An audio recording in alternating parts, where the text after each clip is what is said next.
This is going to be the Harley B Easter Bunny special. It's riding season again. The warm weather's coming here. And don't get those black jelly beans in the Easter Bunny. They really tasted like shit again this year. I don't know what he does to them, but I'm not fond of them. Here's a fat tire bike. Everybody wants to know if I build fat tire bikes. Here it is. It's about ready to go together. But being that it's riding season, I want to show people something. There's my gas cans. Each has a designated purpose, whether it's the tractor, the lawnmower, the weed whacker, and then this one's like for the bikes with the rubber spout I made there, the big bolt. Drain your tanks. I've already had enumerated phone calls. My bike won't run. My bike ran great last year. It's running like shit. People, drain your fuel tank is the main problem with a lot of stuff. Go over your bike. This guy, as you can see, is he got dirty. I'm going to clean him up. He's going on 4 years old, 5 years old now. People, check your bolts. See, I got a broken bolt. Okay, you go over things and go over them good, thoroughly. Make sure your brakes are still good. Make sure the pads are still good. Make sure the cables are still tight, that they function correctly. Safety is the number one thing to riding something, especially as I state over and over again. A bicycle was never meant to be driven at 20, 35, 40 miles an hour like mine fly. And then people constantly ask me, do I work on e-bikes? I'm a part dealer now. Here's a Mongoose, 800 with the battery, 600 without it if you want to buy it the way it is. It does come with a manual and charger. They're store demonstrators. They're not used or anything. Just pushed around. Some of them got a little sprinkle or so on them outside the stores. I liquidate them for the dealers. I pay a good buck too. I mean, they're still brand new and the dealer expects something out of me. So there's a Mongoose. This has the American Parts package on it, everything except for the brake levers. But it has the heavy brakes and the American Parts package shifters and the Shimano package on it. I think somebody took the brake levers off. I may put a set on myself if somebody wants it. And then here's an E-Path. This is a zip bike. This one's $13.95. It's a nice bike, very nice bike. So in saying so, getting ready for the spring riding season, it was like this gentleman, last year I tried to cure his bike. These Walmart bikes, the crank broke in here. It's wobbling, walking all around. It's because it's laying on its side. It's not walking, but that's how bikes end up. This is a good quality bike. It's a good quality build, and the guy's spending a lot of money with me to make it right. That's what I'm all about. We've encountered a problem here with the wrist pin that goes through the piston. I didn't set it out because things roll off my table. That's the wrist pin for the pistons. They're not fitting every piston. I know they're coming with different tolerances. As I said, the Chinese are not like an American tolerance of 1 to 3 thousandths of an inch. The Chinese can be anywhere from 1 to 10 thousandths of an inch, and they still expect you to use it and that it'll fit. That's not necessarily the case. And as I said, I make these PK80s. People ask me that mine look a little bit bigger. Yes, that's because I take the engine apart, the bottom end, and I make them larger. I make the crank a little longer. That's why I ask you, if you buy my engines, don't fool with them, just send them back. I spend a lot of money on this inventory, gaskets, 30 millimeter port, 40 millimeter port. There is no such thing as a dumb question. People are constantly asking me when their bike doesn't start what it could be. This is your magneto. This is your CDI. You can turn on a voltage meter. I usually the kilo-ohm scale, and you test the white and the blue wire, and you should get a reading of around 350. I gotta find the other lead here. I'm trying to do things one-handed.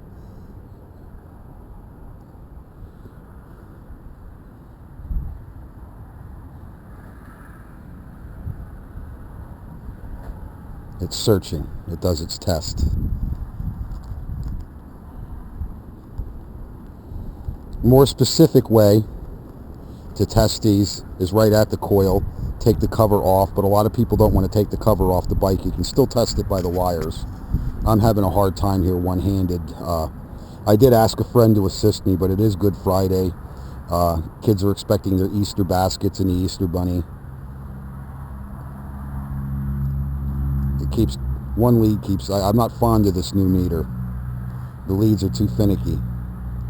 But you should get a reading out of the magneto of 350. It should hold a value. Me doing things one-handed, it's reading it. There you go. It'll go up and down because I don't have the leads tight, but 350 to 500. My magnetos mostly are 500. These are stock ones. Sometimes I take them right out of the bike. I save them as spares. There's a couple of my newer ones, and they'll hold the value of about 500. As you can see, mine are a little bit bigger and fatter. It'll hold more voltage. That's one of my high voltage magnetos. Same thing with these. You can test them. These will have an ohmage of resistance all the way up to 700. What you can do is get a false reading out of the lead.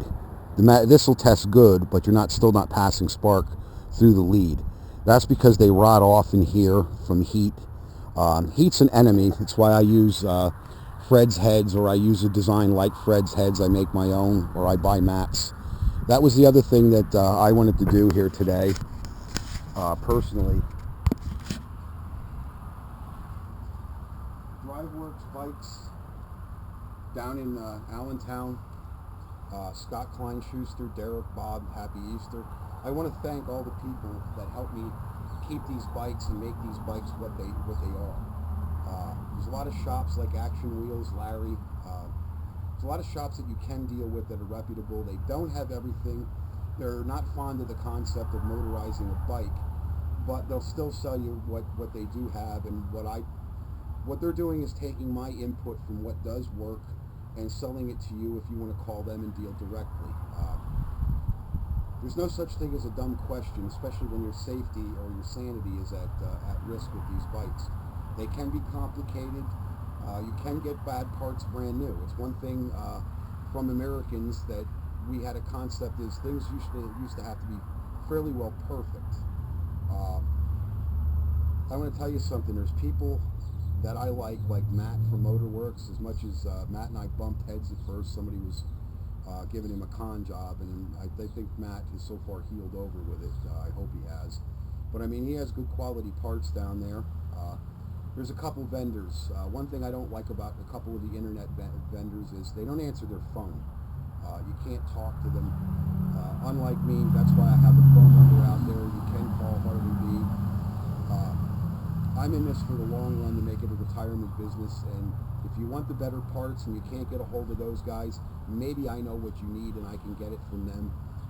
It does take a little bit of time, please. But thanking those people that help you, you know, even my friend down in Cementon, he sells me bikes, Mr. Marks, Willie. There's people that have helped me attain a level. They've given me things that I can dissect those things and break the parts down on the bikes, and I'm not losing any money because they sell it to me fairly cheap. That learning experience would otherwise cost people like you money. So that's why I'm in this for the long run, making videos. Here's a place where we build these bikes. You can ship your bike clear across country like these other people do, find a private used ship, and get a fat tire bike made. I spent a better part of my morning arranging this stuff to show you there's certain tools, specialty tools like the meter. Here's another important thing is an angle grinder. The bolt's too long or it's got a jagged edge and it'll rip your leg up.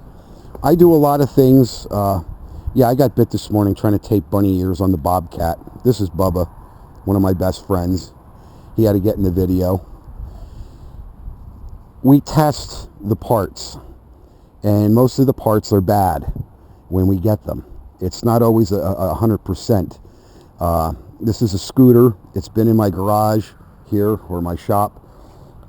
Some of those things in there, like this scooter I'm going to show you, the lights are on. I don't know how well you'll be able to see it. It's practically brand new. And when I tell you there's guys I thank and guys I don't thank, Larry Weiss from Cosmo Scooters.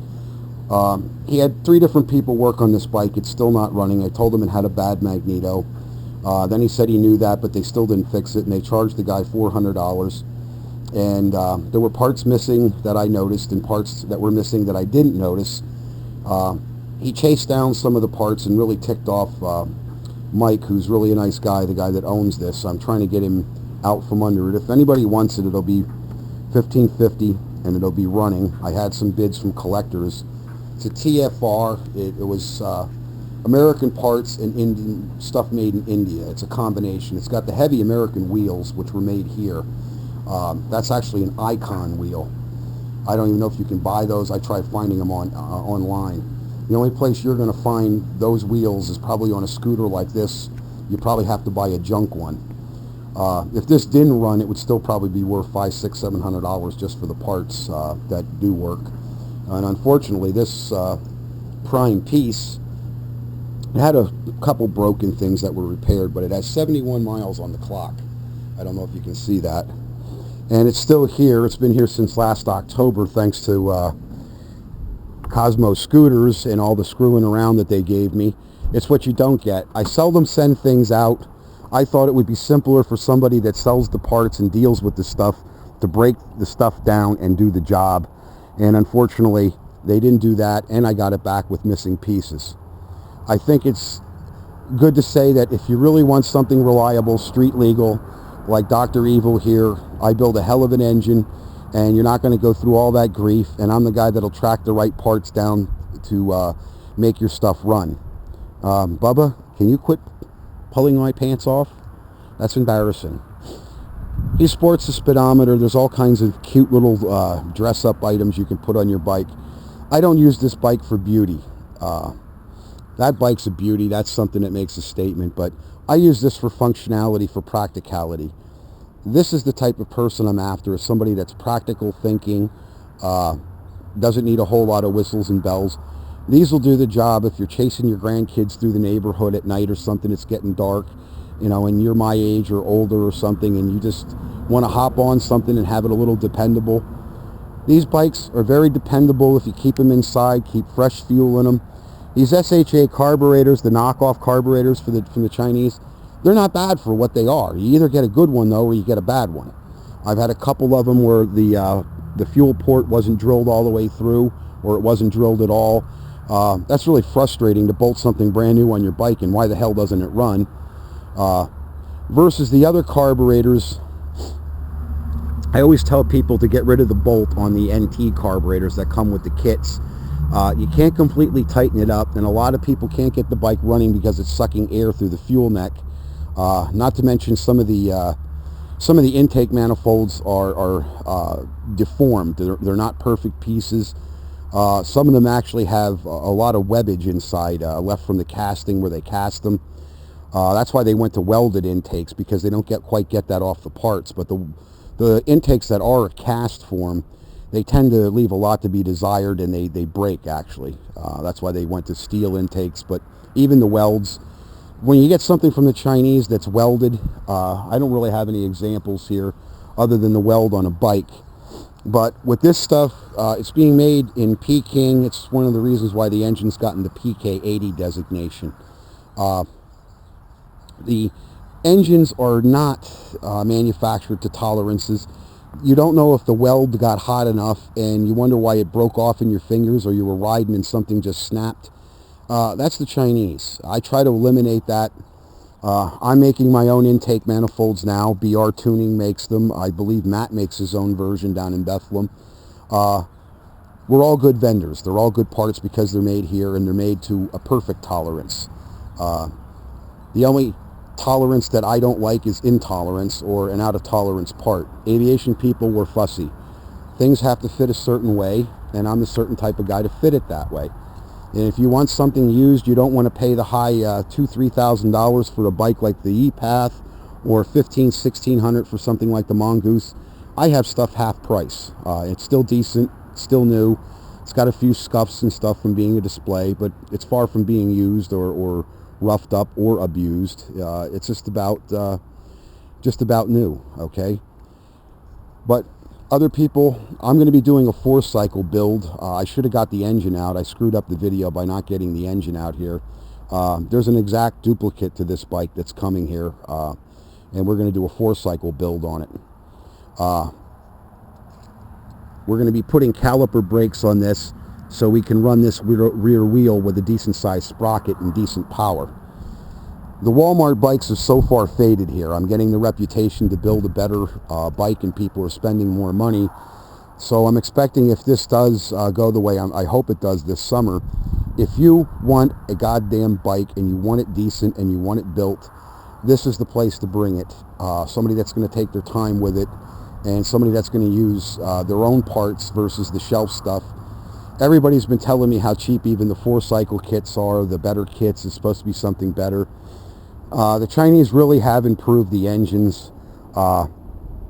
It's really why I won't sell anybody that doesn't own my engines. I keep track of who you are, and I said there's a serial number to each one of these engines I've built. So your name and that engine in my computer, I know who you are, and I know whether it's my engine. I don't want the Chinese copying my patented my engines. I've been threatening to make a video with showing my bikes run. This is going to be one of them.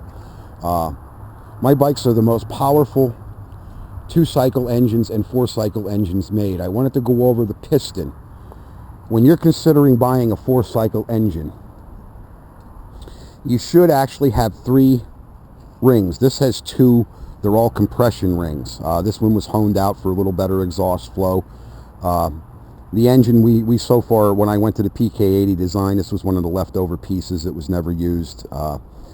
I like the PK80, and I like being able to lengthen the crankshaft, or the rod rather, and I like being able to drill and balance the cranks out. The cranks are heavier, you can do a lot more with them. 4-cycle engines. The stuff that you're buying on the internet does not have a second compression ring. It has an oil ring, and then it has a compression ring. And those are the reasons why the 4-cycle engines, once they see a lot of heat, like you guys in Southern California in the summer, or say Texas, even Louisiana and Florida, you guys can get miserably murdered with heat down there, and it'll peter a 4-cycle engine quicker than it'll peter one of my 2-cycles.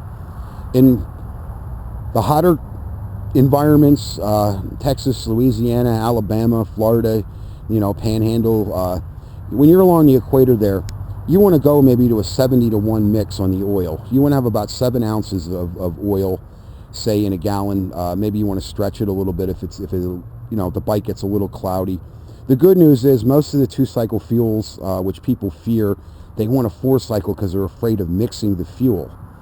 That 4-cycle engine that they're putting out right now, almost all of them except for a couple of the ones that I'm getting from my importers, they have a German crankshaft, the ones that I'm getting. And they have a German piston with the 3 oil rings instead of just an oil ring rather and a compression ring. It has 2 oil rings rather, and it has 2 compression rings, which the engines live on a lot longer. But they cost 100, maybe 150 more than what's being sold to you as a gimmick on the internet. Here's an old Puch design engine in that kinetic scooter. It's not exactly a Puch, but it's a good copy. It's not an exact copy. They made their own. I'm hoping people understand that I don't want you getting gimmicked. I can get the same thing on the internet. I get the call. I get those pings all the time. And most of them are kids or they're adults that aren't mechanically savvy. As I told you before you go riding to go over your bike, well, it worked perfect last year. I got news for folks.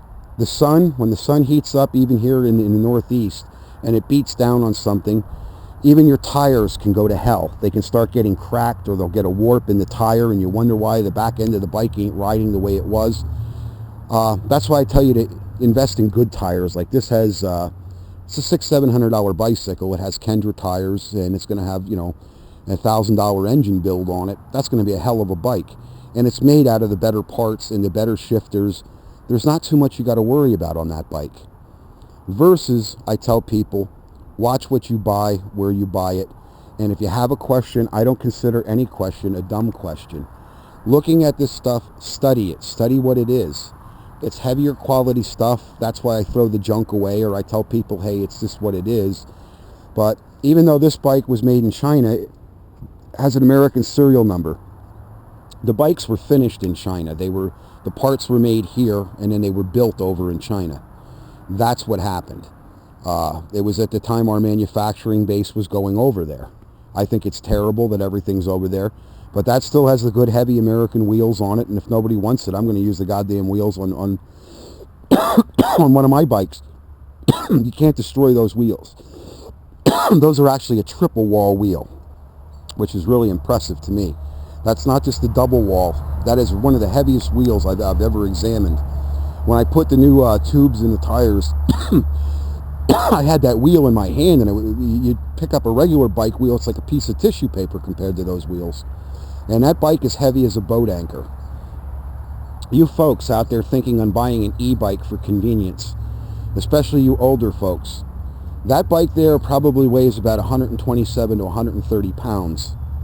That bike right there weighs about 88 pounds. I don't know what your thought pattern is, but even the e-bike, the e-Path, even though it looks a little more streamlined, that ion lithium battery pack in the back there weighs 30-some pounds itself, and the rest of the bike, that bike's probably about 100, maybe 110 pounds. It's still heavier than mine. And those are the things that I want to go over with people to make them understand that these bikes, I'm in it for the long run. And if you want parts and you want it to work and nobody else will tell you how to work, or they don't answer their phone number, don't rely on BikeBerry out there. I've had a lot of disparaging experiences. It's just a clearinghouse for parts. If you know what you want, a lot of times you can get it from them. But if you're in question and you're building something and you're in the middle of a pickle and something won't fit right, I even talked about machining out the fronts of the engines. Our raffle bike sitting in there, the engine's no longer on it, but I did a nice job of making that fit to the frame and stuff. Knowing how much meat to take out of one of these to bolt it up, that's quintessential, is knowing what you're doing. I'm the guy that's going to answer those questions. Another thing is, my bike ran good last year, okay, but it didn't run good this year. Gaskets like this one can get oil and gas soaked, and they'll start leaking, and all of a sudden the bike's not running the way it's supposed to, or it's sucking vacuum. I use a little bit better carb gasket. They're made more out of a rubber. They're not so much in what I call an ionized pattern material. I don't have the right definition, but that's definitely like a cardboard gasket. It's not really suited for the use of these engines. It might work maybe on a gas lawnmower or something like that. But these engines see a lot more suction, a lot more vacuum. These engines are going faster and faster than they were ever designed to go. Almost all the way up to 7,000 to 9,000 to 10,000 RPM. You could go off the scale of a tachometer with some of my engines. The normal tachometers go up to about 7,000, 8,000 RPM. Some of them go up to 9, which are the better ones. Folks, when you have a tachometer attached to those engines, you're going to be impressed how many RPMs you really do turn, especially with an engine like mine will go up, but you don't need that many RPMs. My engines actually function at a lower RPM on the street because you don't need all that oomph. That's one thing about having a balanced crankshaft and a little bit of ingenuity. They still do vibrate. It'll go through the cheaper bikes, through the frame. A nice heavy bike like this, you're not going to suffer. So that concludes my special, and I wanted to show you that you can get ported exhausts. People, if you're not used to doing engines and stuff like that, and you want to send me an exhaust pipe and just have me do my thing to it, I don't have an objection to that. Knowing what size holes to drill and what size holes not to drill, to go through all that for a little video, people have a short attention span. But you can check your parts, go over your bike, make sure everything's functioning. If it ran last year, you parked it and it doesn't run, 9 chances out of 10 it's the gas that's in the tank. Drain it out somewhere, an old milk jug. Everybody drinks milk, or everybody eats something with a container that you can seal. Don't just pour it alongside the road or down the storm drain. Don't be a boob. We have enough problems with the environment and people on our backs about different things. Try to obey the law as best you can. And I'm going to do my criminal justice series here because things in Pennsylvania are getting out of hand. So you might get to see me in a suit and tie, or at least a dress shirt instead of my dirty pants and stuff. I want people to pay attention out there to what I have to say. I'm not the only one that's going to be raising hell, but There's 3 counties here in Pennsylvania that got my ass hairs up so high, and we're going to have it out with them, and I'm going to put these people on video, and I'm going to put them in their place. We don't need to be robbed here. We're all taxpayers, and I obey the law. I don't go outside the law, although I've had to step outside of it a couple times just to defend myself or my family. I will do that. I'm a good businessman. I'm level-headed until somebody wants to pull something. But it's why I have to live with video cameras here everywhere, because people like to lure you, they like to dupe you, they like to take advantage of you, especially if you have something that they want. Okay? I have it, they can't afford it, so I'm the enemy. I'm all the life's problems that have ever come upon those people. I've encountered it, folks. Don't bite the apple. That's why I live the way I do, and it's why I'm outspoken. I don't step outside the law, and I tell people to obey the law, especially with these bikes. We don't need our legislators finding another avenue to tax, or make something illegal that we find a value in.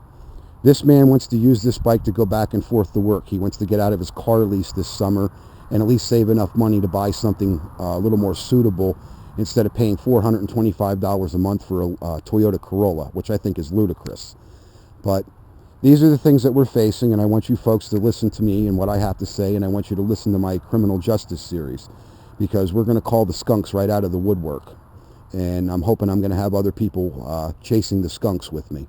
I'm hoping people get unified, that we need to take this government back and put it back in the hands of the people that it's meant to serve, not for the government to go in business for itself with tickets. And our kids got enough problems growing up. It's about time us adults put a stop to it. And I want you people out there in YouTube land, I want you to help me here up in northeastern Pennsylvania.